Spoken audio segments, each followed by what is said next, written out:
Ellie ăn thấy kì con Hiệp đã tu hả? Thôi bà cài cho Hiệp đã tu tiền. Ui hạt đấy có nghe đó.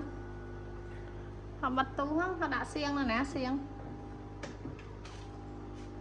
Là nó coca năng đã nè.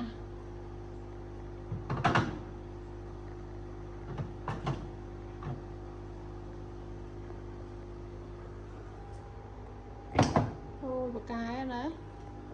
Hạt bật tu chẳng bật tu mất lòng tu mấy cái khá. Thôi bà cái nó hot đấy còn một bài được sai nè bao củi ăn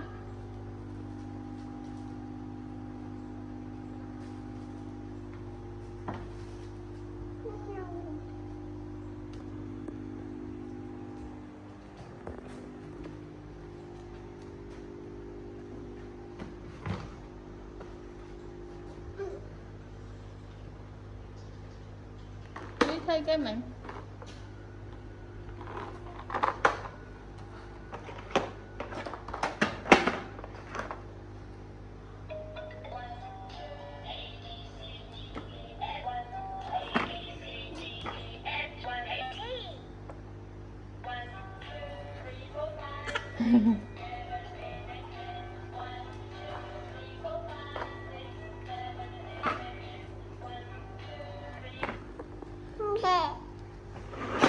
thôi đùa thôi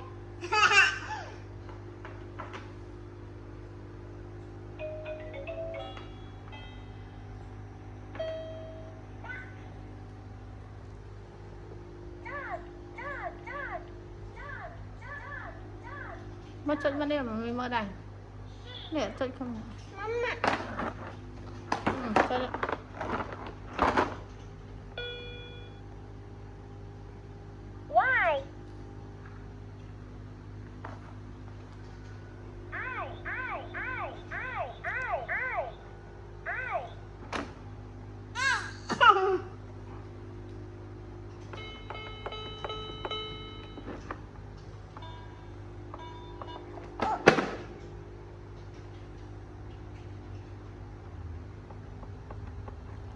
ăn lứa thôi chứ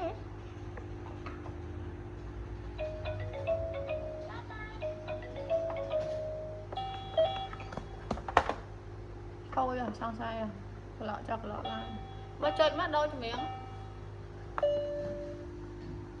đặt cho miếng đặt cho miếng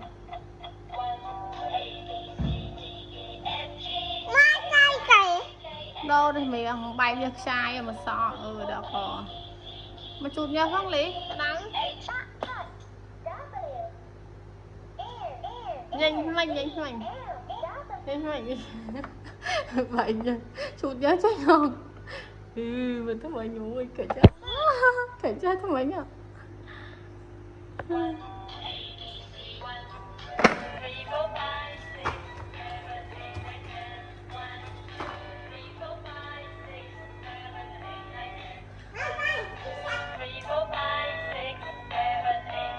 lấy chó nhỉ